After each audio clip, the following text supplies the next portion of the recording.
Good morning everyone.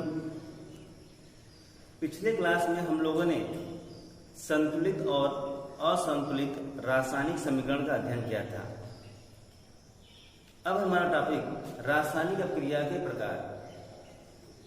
हमारे syllabus में रासायनिक क्रिया के 5 प्रकार दिए गए हैं जिनका हमें अध्ययन करना है, जैसे कि संयोजन अपक्रिया, वियोजन अपक्रिया, विस्थापन अपक्रिया, द्विक विस्थापन अपक्रिया, ऑक्सीकरण तथा अपचयन अपक्रिया। इन 5 प्रकार का हमें अध्ययन करना है। पहला है संयोजन अपक्रिया। वह रासायनिक अपक्रिया जिसमें 2 या 2 से अधिक अणु आपस में संयोग करके एक नए पदार्थ का निर्माण करते हैं, उसे संयोजन अपक्रिया कहते हैं। इस प्रकार की अपक्रियाओं में सामान्यतः अभिकारक के मोलों की संख्या अधिक होती है और उत्पाद के मोलों की संख्या कम होती है। उदाहरण के लिए C+O2 ये मिलके CO2 का निर्माण करेगा। यहाँ 1 मोल और 1 मोल 2 मोल है और यहाँ पे 1 मोल है। तो सामान्य तौर पे यहाँ पे ऐसा होता है कि अभिकारक के मोलों की संख्या ज्यादा होती है और उत्पाद के मोलों की संख्या कम होती है। 2H2 plus O2 2H2 यहाँ 2 मोल और 1 मोल 3 मोल है और यहाँ पे 2 मोल है। यह भी एक संयोजन अपक्रिया है। दूसरा है प्रकार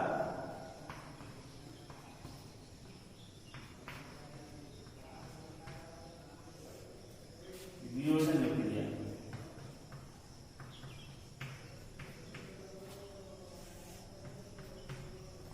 डिकम्पोजिशन रिएक्शन वह रासायनिक अपक्रिया जिसमें किसी पदार्थ का एक अणु 2 या 2 से अधिक सरल अणुओं में टूट जाता है, उसे हम वियोजन अपक्रिया कहते हैं। वह रासायनिक क्रिया जिसमें किसी पदार्थ का एक अणु 2 या 2 से अधिक सरल अणुओं में टूट जाता है, उसे वियोजन अपक्रिया कहते हैं। जैसे कि कैल्शियम कार्बोनेट CaCO3, और जब कैल्शियम कार्बोनेट को गर्म करते हैं ये टूट जाता है CaO और CO2। यह एक वियोजन अपक्रिया है। वियोजन अपक्रिया में सामान्यतः अभिकारक के मोलों की संख्या कम होती है और उत्पाद के मोलों की संख्या ज्यादा होती है। उदाहरण के लिए यहाँ पे देखिए 1 मोल है और यहाँ 1 मोल आप कैल्शियम ऑक्साइड और 1 मोल है कार्बन डाइऑक्साइड। टोटल कितना मोल हो गया? 2 मोल।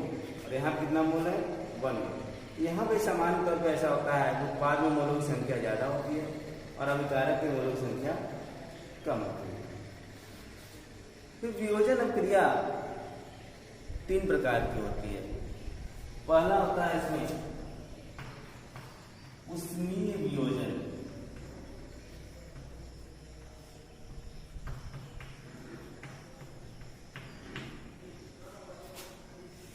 पहला है उष्मीय वियोजन, थर्मल डिकम्पोजिशन। वह वियोजन अपक्रिया जिसमें किसी पदार्थ का अणु ताप के प्रभाव के कारण 2 या 2 से अधिक सरल अणुओं में टूट जाता है, उसे उष्मीय वियोजन अपक्रिया कहते हैं। जैसे कि ऊपर लिखा हुआ क्रिया, या फिर हम कहते हैं potassium chloride KClO3। Potassium chloride को जब गर्म करते हैं तो ये पोटेशियम क्लोराइड और ऑक्सीजन में टूट जाता है। यह एक उष्मीय वियोजन है। यदि वियोजन अपक्रिया ताप के प्रभाव के कारण संपन्न होती है तो उसे उष्मीय वियोजन अपक्रिया कहते हैं। दूसरा है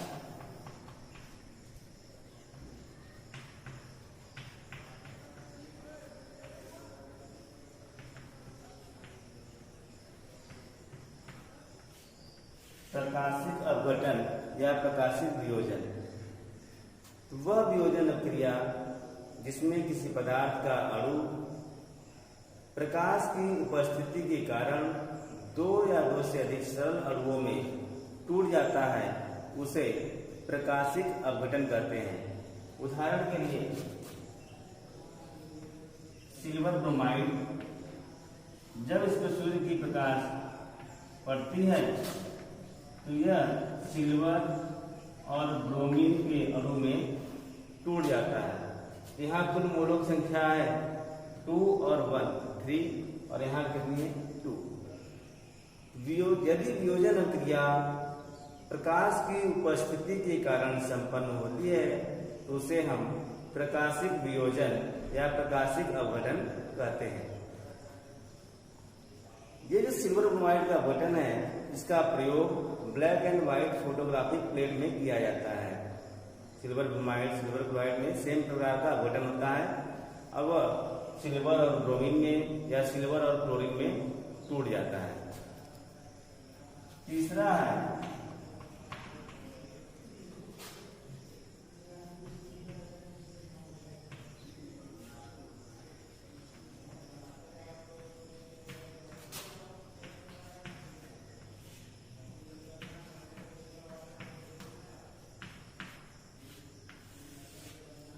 विद्युत अपघटनीय वियोजन।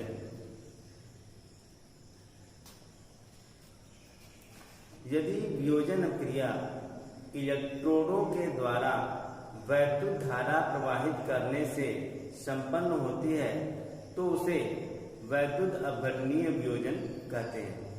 उदाहरण के लिए जब जल के अम्लीय विलयन इसलिए इस्तेमाल करते हैं जिससे इलेक्ट्रोडों की मध्य चालकता बढ़ जाए, और जब इलेक्ट्रोडों की मध्य चालकता बढ़ जाएगी तो उसका अपघटन आसानी से होगा। तो जल के अम्लीय विलयन का विद्युत अपघटन कराते हैं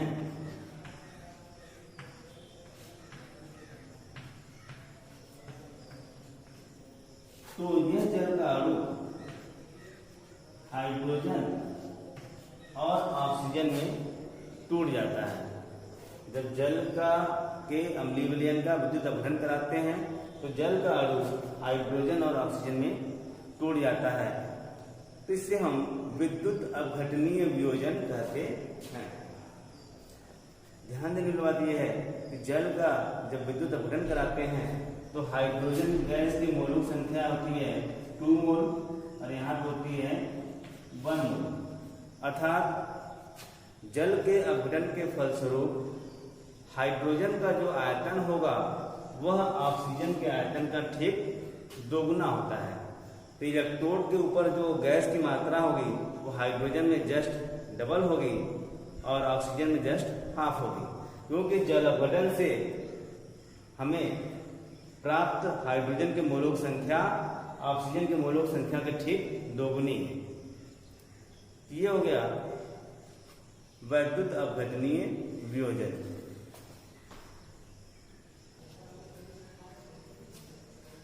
रासायनिक क्रिया का तीसरा प्रकार है विस्थापन अपक्रिया।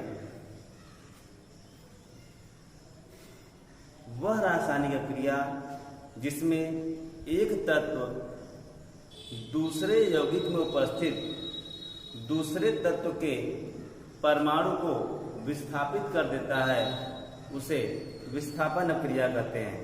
वह रासायनिक क्रिया जिसमें एक तत्व दूसरे यौगिक में उपस्थित वह रासायनिक क्रिया जिसमें एक तत्व किसी यौगिक में उपस्थित दूसरे तत्व के परमाणु को विस्थापित कर देता है, उसे विस्थापन क्रिया कहते हैं। उदाहरण के लिए जिंक और FeSO4 फेरस सल्फेट का जलीय विलयन लेते हैं। यहाँ भी क्या है, आयरन भी धातु है और जिंक भी धातु है, लेकिन जिंक एक अधिक क्रियाशील धातु है और अधिक क्रियाशील धातु की इलेक्ट्रॉन को त्यागने की क्षमता ज्यादा होती है। तो यहाँ भी क्या होगा, जिंक इलेक्ट्रॉन को त्यागेगा और जिंक इलेक्ट्रॉन को त्याग के क्या बनाएगा, Zn+2 और 2 इलेक्ट्रॉन बनाएगा। लेकिन FeSO4 जब टूट जाएगा जलीय माध्यम में तो बना देगा Fe+2 और SO4-2। क्योंकि जिंक की इलेक्ट्रॉन को त्यागने की क्षमता ज्यादा है, अथवा उसके द्वारा त्यागा गया इलेक्ट्रॉन अब आयरन ग्रहण कर लेगा और ये बना देगा Zn+2 plus Fe+2 2 electron gain करके क्या बना देगा, आयरन फोर्स बना देगा। और Zn+2 एंड SO4-2 मिलके बना देगा ZnSO4। ये जलीय माध्यम में रहेगा। इस प्रकार हम देख रहे हैं कि एक तत्व जिंक यौगिक के दूसरे तत्व आयरन को विस्थापित कर दे रहा है, अतः यह एक विस्थापन अभिक्रिया है।